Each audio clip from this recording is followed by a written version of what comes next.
Okay, so now that I have my storyboard complete and my characters, I'm ready to sit down and get my animation set prepared. So the first thing that we'll do is we'll make sure that we have the background the way we want it. If you don't have a background, you could also use a wall. You could use a sheet that you clip up, but you don't want a distracting background with other things. This is really nice to have a really nice set, right? For the frame. Another thing I have is construction paper on the table, which is nice for the characters to move on. That's if you have it available. The next thing I have is the tripod, and I have an iPad clip and I have the iPad. Some people aren't gonna have the tripod or the clip.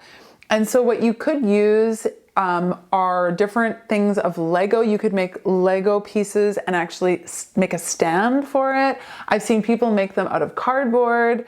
You could also prop it up with books, but we really don't want the device, iPad or phone, to be moving at all. This app that we're going to be using is called Stop Motion Studio, and it is great for Android, iOS, iPhone or iPad or tablet. There's also this, which is kind of a clip like this, and it actually suctions directly to the table. So there's a few different options. Just remember, anchor your device to something, whether it be on the table or on a tripod like this. That's the biggest mistake that I see, honestly, is that people don't take that part seriously. They don't know about that. And the camera is moving all over the place and it's just really distracting. The only thing we want moving are the characters. Another thing to consider is light. So there are a few different sources of light in this room. I've also got this light, which I will use, and I'll have it shining right onto the table. We want to be mindful of shadows. So if there's light coming in from the sun and there's shadows captured in our animation in one frame, it might not be the same in the next frame or the next frame. So you want to control the lighting as much as you can. Ideally, you work in a totally blacked out room with lights that you can control. That's not always the case like it is in this room. So I do my best and I provide an additional light right here. So there's different desk lamps. You could use the ones that clip on to tables or bookshelves. Those will also be great. So let's get started. So I've got my storyboard, and I've got my characters, and I've got my giraffe ready for the action. So the first thing that we're going to see is Amy and Rebecca walk together to the forest. So for me, if I'm working by myself, I'm going to be the photographer, the cinematographer, and I'm also going to be the animator. If you have a sibling, or you're working with your parent, or you're working with someone else, a friend, then one person can take the photos, the other person can be animating the characters. So you decide what works best for you, and I'm gonna make sure that this frame looks good. So like I said, we're using the application Stop Motion Studio, and it's super easy to use. So what you do is you're just gonna set up, this is like working like a live feed. The camera is actually working like a live feed for the image. And so I'm gonna adjust it to make sure that it looks good. I don't want to see anything other than my background and the table here. So I adjust it.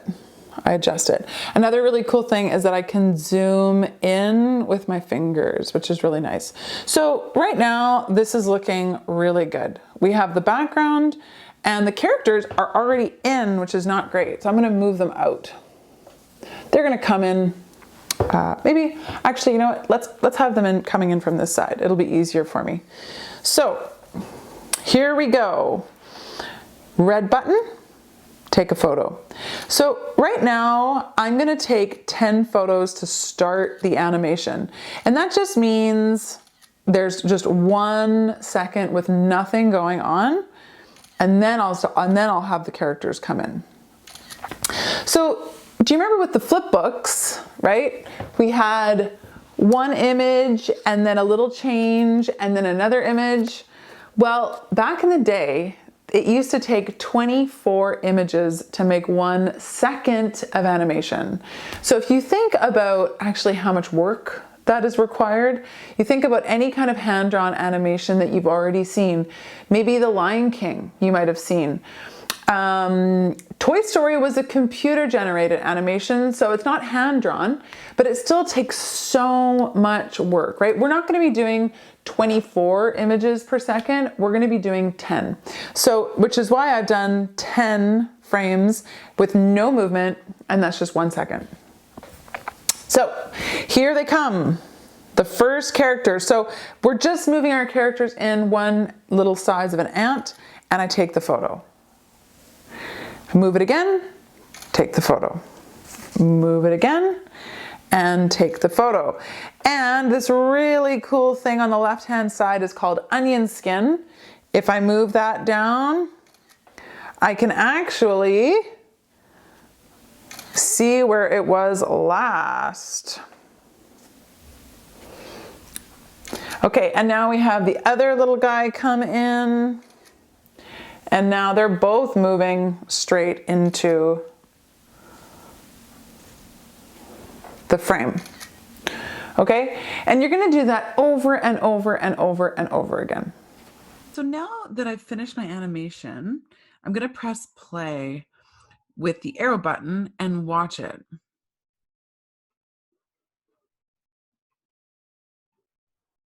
Okay, so that's pretty good. I'm happy with it. I'm going to show you a few different buttons that I think you'll be very happy to learn about. So the back arrow will take you all the way to the first frame, and the forward will take you all the way to the top, the very end. So we have 100 frames here, and I can literally just scroll through them as I'd like.